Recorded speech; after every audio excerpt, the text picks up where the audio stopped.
realmente... Uy, mira toda la arena que tenemos en el... Hay bastante arena. Yo reloj. confieso que me olvidé, hay 5 minutos que me olvidé la vuelta al reloj, pero nos sobra mucha arena igual. El cartelito sí que no me sirvió para nada. Bueno, la verdad es que traté de ir analizando cuáles son los consensos, que son enormes los que han surgido de esta mesa, quizás para poder justificar un disparador para el debate. Eduardo nos decía que Alavi, él entiende que es apenas una guía, donde la Corte de alguna forma insinúa algunos presupuestos, algunas referencias a tomar en cuenta a los fines de la posibilidad de llevar a cabo o planteos de naturaleza colectiva. La doctora Saquistán decía, bueno, se trata de un caso no caso, porque en realidad, claro, se aprovechó la excusa de este tema para hacer expansiva una petición absolutamente de un particular o particular para poder esbozar estos presupuestos o estas ideas. Pero parecería, ustedes corríjanme, los colegas, que hay consenso en el panel acerca de que estos derechos de iniciativa colectiva están consagrados por la Constitución Nacional. Y que parece que el problema tiene mucho más que ver con la forma de implementarlos. Y yo preguntaría, quizás para romper el hielo, como decía aquel viejo conductor de televisión, si es que estamos de acuerdo en que estos derechos surgen de la Constitución Nacional, probablemente también coincidamos en que los procedimientos, sobre todo administrativos, no están adecuados en relación a esto que ya viene planteado por la Constitución. No están preparados para receptar o recoger esa legitimación. Entonces, un poco la primera inquietud sería, usted, doctor, decía, hay que hacerlo de alguna forma igual, hay que plasmarlos, hay que materializarlos. Un poco cuál sería la idea o la reflexión que esto les merece a ustedes a los fines de poder materializar esos derechos consagrados, pero que los procedimientos de alguna forma no están acomodados, ¿no? Ni duda hay, perdón que este cable no me diga, ni duda hay que la norma está diseñada en un esquema absolutamente distinto, en un esquema normativo absolutamente, en un esquema constitucional absolutamente diferente, porque hay un dato que no podemos perder de vista, que la legitimación del administrado, entre comillas, la legitimación para participar o para ser parte de un procedimiento administrativo, hoy más que nunca es un tema constitucional y no de derecho administrativo en sentido estricto. Yo no puedo negar la existencia de las categorías que la Constitución recepta bajo ningún punto de vista y bajo ningún principio o teoría extraña o esotérica, por la sencilla razón de que eso sería ir contra la letra y el espíritu de la propia Constitución. Entonces, partiendo de la base de que las normas de procedimiento administrativo que nos rigen no están al compás de esa situación, es indudable que hay que probablemente reformarlas y darle cauce procedimental a una nueva realidad de legitimación. Pero también tengo un dato que no podemos perder de vista. Y es que si bien tenemos ausencia de regulación, o sea, el proceso colectivo es antes que nada un proceso judicial. El procedimiento colectivo es antes que nada un procedimiento. Pero si bien es cierto que al menos en el orden nacional carecemos de normas reguladoras del proceso colectivo, porque el legislador está en mora, no por ello debemos perder de vista que el proceso, o sea, las normas procesales que rigen al proceso, por lo menos en el orden federal, son supletoriamente aplicables a todo procedimiento administrativo porque las normas del procedimiento administrativo remiten a esas normas procesales. Entonces, hay procesos colectivos en el orden federal. Está el proceso colectivo de defensa del consumidor en la ley 24240. Está el proceso colectivo en la ley 25, en la Ley General de Amparo de Ambiente 25675. Es decir, que tienen capítulos procesales muy específicos. ¿Qué impediría que un funcionario con vocación de aplicar la ley y de interpretar como debe ser el orden jurídico en su integridad, bajo el, si quieres tú, mirá que televisión no está acordada, si quieres tú, podría hacerlo bajo la mera alegación de la aplicación supletoria de las normas procesales al procedimiento administrativo, invocando las propias normas del procedimiento administrativo que reglan esa solución? Entonces, vuelvo al principio, me parece que es una cuestión vocacional. Obviamente, el ideal sería que una norma de procedimiento moderna nos rigiera. Mientras tanto, en busca del acto justo, porque hay algo que es cierto y que ya lo decía Marienhof, los tres poderes en sus respectivos ámbitos interpretan y aplican las soluciones de la Constitución, que no tienen otro propósito que no sea ese, buscar la solución justa. Por lo tanto, me parece que hay también una vocación de parte de la Administración, que debe existir una vocación de parte de la Administración, que mientras no tenga las normas o las reglas, debe aplicar las que tiene, y que con las que tiene puede resolver procesos colectivos, o procesos, ¿cómo lo llaman ustedes? Plurifacéticos. Creo que Eduardo mencionó dos cosas importantes, que son estos procedimientos masivos en sede, en lo que tiene que ver con el consumidor y lo que tiene que ver con el medio ambiente. Y esto creo que nos tiene que llevar a considerar exactamente cuáles son los efectivos alcances de esos tipos de procedimientos. Tenemos que marcar algo que es cierto y es una colisión lógica que hay entre lo que es la protección del consumidor, o sea, lo que es la relación de consumo, que es propia de un consumidor que esté eligiendo en un mercado o que potencialmente puede elegir en un mercado, y al mismo tiempo una ley de protección del consumidor que teóricamente abarca también a los consumidores de servicios públicos domiciliarios. Creo que hay algunas morigeraciones o matizaciones que es menester efectuar, porque en realidad una cosa es consumir algo en el mercado y otra cosa es estar sujeto a una relación con un prestador de un servicio público que se presta bajo un monopolio natural, que es aquel monopolio en el cual el monopolio natural mismo protege al que consume ese servicio, y que en realidad no tiene nada que ver con una relación de consumo, no hay relación de consumo en ese caso, aún a pesar de que la ley lo diga. Entonces, si hablamos, como decía bien Eduardo, de estos procedimientos masivos, con estos efectos generales en sede administrativa, llamémosle acción de clase, procedimiento de clase en sede administrativa, creo que tenemos que ver bien cuál sería el campo de aplicación. Podríamos aplicarlo perfectamente a cualquier tipo de consumidor o a una cuestión medioambiental, pero no podríamos utilizarlo, por ejemplo, para los consumidores de servicios, los que llama la ley servicios públicos domiciliarios, porque aparte los servicios públicos tampoco se agotan en lo que son los servicios públicos domiciliarios. La distribución presupone un servicio público de transporte detrás, pero bueno, eso tampoco estaría alcanzado por la ley. Creo que hay precisiones bastante importantes que hay que hacer antes de generalizar esta posibilidad de un procedimiento de clase en sede administrativa. Doctora, sí, por favor. No nos hemos puesto de acuerdo antes de hablar de estos temas, no, pero veo que estamos sustancialmente de acuerdo.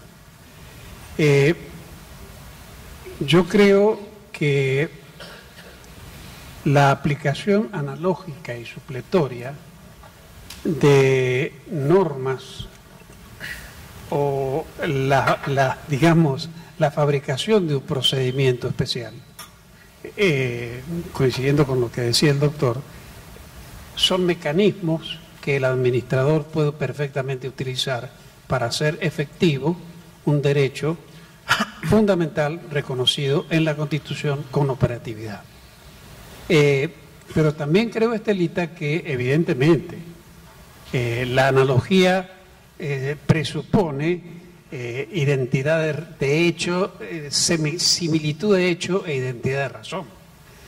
Para proceder a una aplicación analógica de normas procesales al procedimiento, tiene que darse esto, ¿no? La similitud de hecho y la identidad de razón. Si no, la analogía no es procedente, no es un piedra libre para aplicar una norma a todos los supuestos.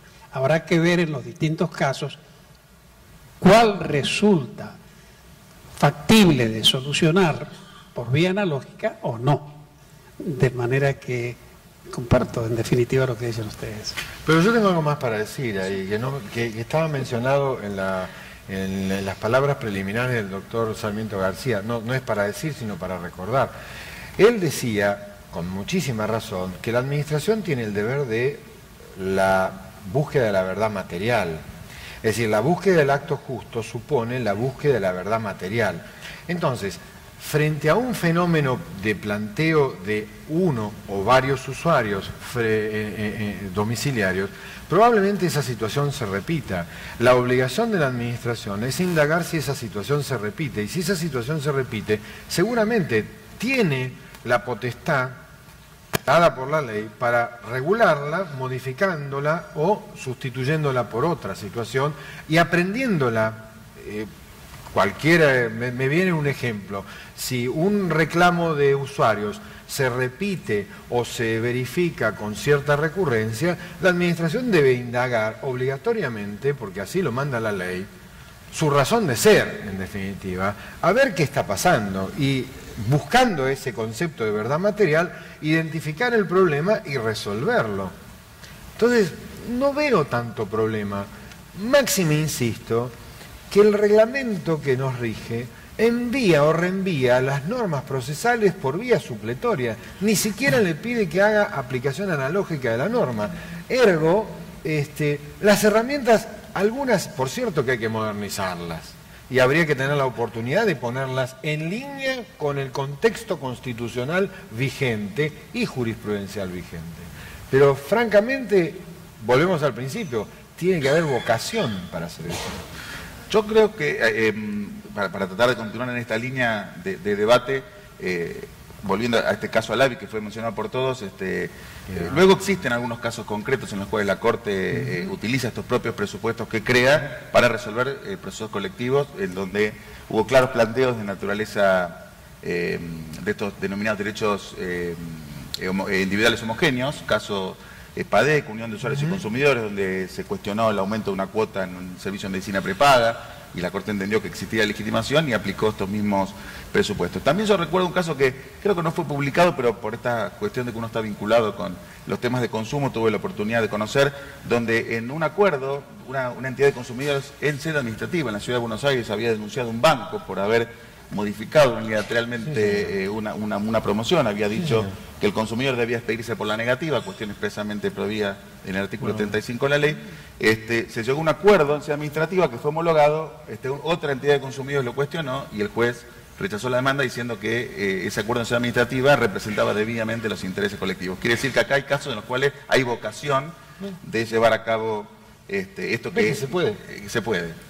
Ahora, sería interesante que más que esperar la vocación del juez en el caso concreto o del funcionario, existe una norma que obligue a materializar los derechos de incidencia colectiva. Y un poco viene ahí mi segunda inquietud para transmitirles a ustedes, que tiene que ver cuáles serían a su criterio las herramientas que debieran existir en el procedimiento administrativo para poder materializar estos derechos que la Constitución consagra.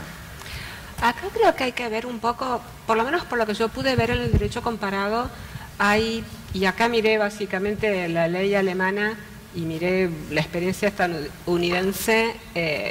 Desde la experiencia estadounidense hay algunos estados en los cuales se aceptan, ellos obviamente no tienen la categoría de derecho de incidencia colectiva, no existe, pero sí existe en algunos estados y en otros estados se rechaza la idea de un procedimiento de clase. Eso es el equivalente, sería el equivalente administrativo en sede administrativa de una acción de clase.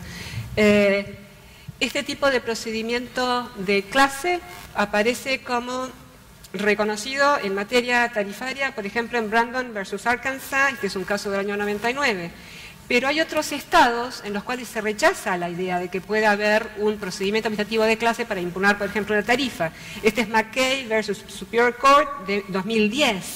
Y este es un caso en el cual justamente se frenó un reclamo masivo de consumidores ante las aseguradoras. O sea que depende un poco, y esto es jurisprudencia pura, no está arreglado, o sea, es la interpretación que hace cada tribunal.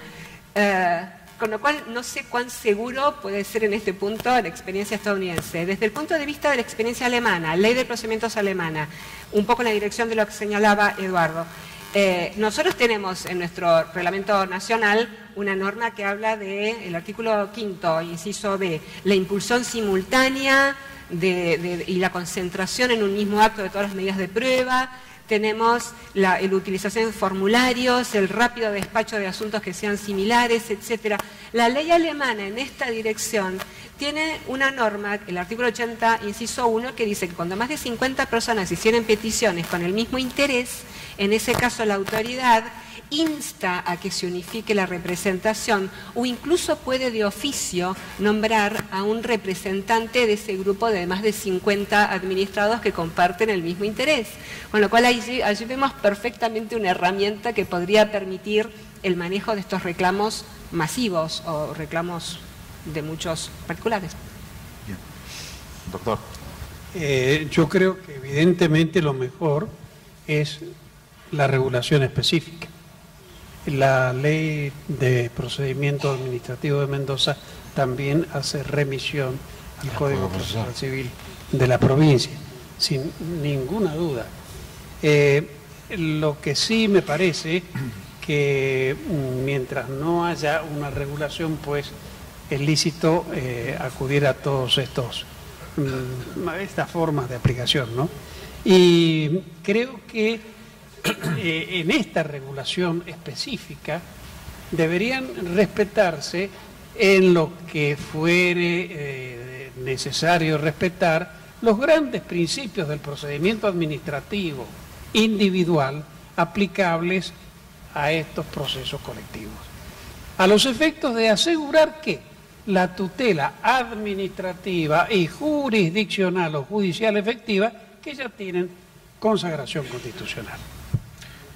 Eduardo, ¿tenés alguna reflexión sobre las herramientas? Yo básicamente, a mí no me gusta, yo no soy muy partidario de tocar lo que ya está. Yo soy de aquellos, si te sentís bien, ¿para qué vas al eso del chequeo por las dudas? Llevar el auto al mecánico por las dudas, no. Cuando se rompa veremos. Es como anticipar el sufrimiento, no vale la pena. Me costó muchos años de terapia y una fortuna en el medio sacarme eso de la cabeza.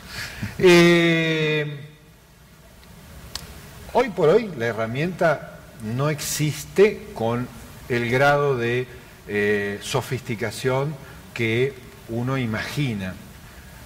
Pero insisto en esto, se nos pasan a veces desapercibidas ciertas disposiciones que están como perdidas. Entonces, si la administración identifica un problema a petición de un interesado y ese, como resultado de esa petición o de ese reclamo, la administración indagando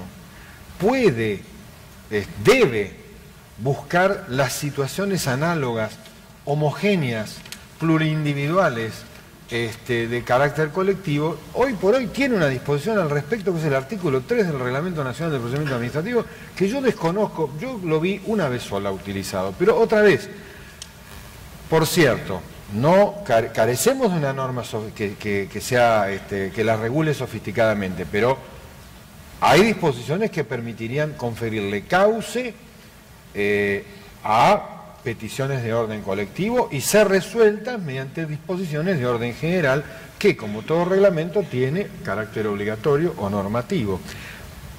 Termino con una anécdota para que se vea que cuando las normas están y se pueden aplicar, y no detesto lo autorreferencial porque estamos demasiado acostumbrados al tenemos demasiada autorreferencia en los atriles públicos. Pero me cupo con el doctor Barra intervenir en la función pública y dictamos una medida cautelar en sede administrativa. Suspendimos los efectos de actos administrativos sobre la base de aplicación del artículo 12 de la ley, más el 230 del Código Procesal Civil y Comercial de la Nación, por reenvío que el propio reglamento hace. Todos decían, ¿van a dictar una medida cautelar en sede administrativa? Y sí, ¿por qué no? Si la norma me autoriza, las circunstancias de hecho estaban dadas y dictamos una medida cautelar en sede administrativa. Y evitamos la innecesaria judicialización de un conflicto que, como diría Mayral, cada vez que una persona mete una hoja en tribunales, genera la necesidad de que una maquinaria enorme que al erario, a la sociedad, le cuesta mucho dinero, y entonces tenemos que tomar conciencia de que la administración también está obligada a evitar la litigiosidad innecesaria. Entonces, al comienzo, la vocación, tiene que haber vocación de evitar que el conflicto se dirima en tribunales, el evitar, mientras no me lo ordene un juez, yo no lo hago. Por supuesto es mucho más fácil para el funcionario desde el plano personal, pero francamente no usar las herramientas que tengamos, me parece que caemos en el problema de siempre y después no nos quejemos de que estamos como estamos. Sí. La última que digo. Tenemos un poquito de arena todavía.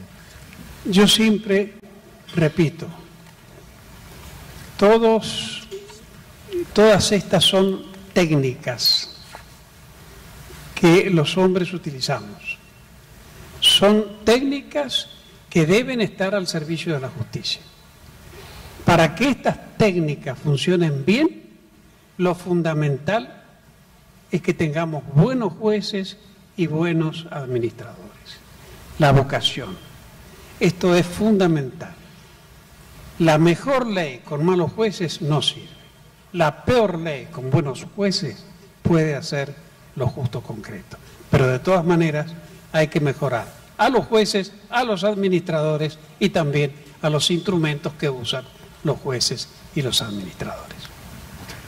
Yo tengo una última idea y es solamente la reiteración de lo que decía antes, un poco en línea, que es la de evitar el conflicto esté masivo, y evitar el conflicto masivo significa de alguna forma prever que uno está dictando un acto de alcance general o que tiene efectos hacia muchos terceros y hacerlo con participación previa para de esa forma evitar la impugnación masiva o por parte de esa clase que está ofendida por el acto. Gracias. Bueno, estimados panelistas, no solo nos han deleitado e ilustrado con sus conocimientos y sus reflexiones, sino que les informo que hemos cumplido estrictamente con los 60 minutos. Muy bien por nosotros. Muchas gracias.